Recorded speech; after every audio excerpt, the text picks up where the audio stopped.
Hi, this is Paul from the Kiteboarder magazine. I'm going to tell you a little bit about the 2012 Slingshot Rally. Now, down here in La Ventana, we tested the 14-meter kite, which is a little bit weird for down here.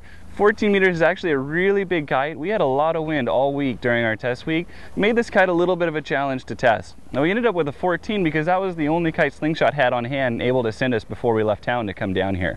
So it was a little bit hard to test because it was just a really big kite for the conditions.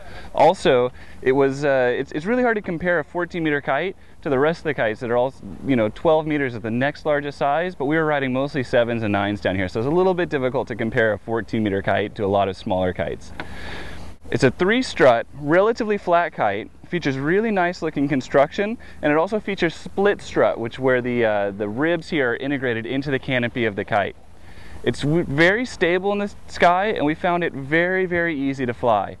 One thing our testers did find about this kite, you want to pump it up really, really hard. If you don't get this kite pumped up really, really hard, the wingtips can fold a little bit in situations where you're turning the kite really hard. As long as you pump it up hard, it's not a problem, but if you don't get it really hard, you're going to see those wingtips fold, especially for heavier riders. Some pros on the Slingshot Rally: very stable, very easy to fly. Also, even for a 14-meter kite, very easy to relaunch from the water. We had no problem getting this kite back up in the air after it went down.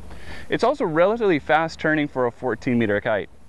We said we had trouble comparing it to smaller kites, but this actually turns really fast for the big kite that we had here.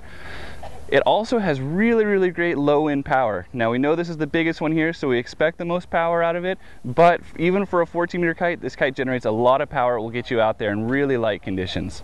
Some cons on the Rally, especially on this bigger one: medium upwind, medium boosting performance. It wasn't the best kite to get upwind on, wasn't the best kite for jumping on.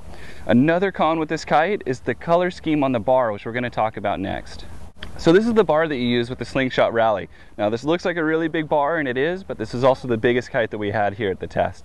Some features on this bar are a below the bar leash attachment point, below the bar push away quick release, and below the bar trim adjustment. Our testers found this trim adjustment to be a little bit difficult to use. Definitely an improvement on last year's version, but still not super easy to use.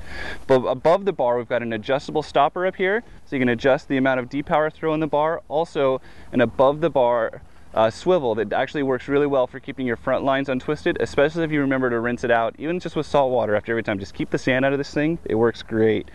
One problem that we had with this bar is the color scheme.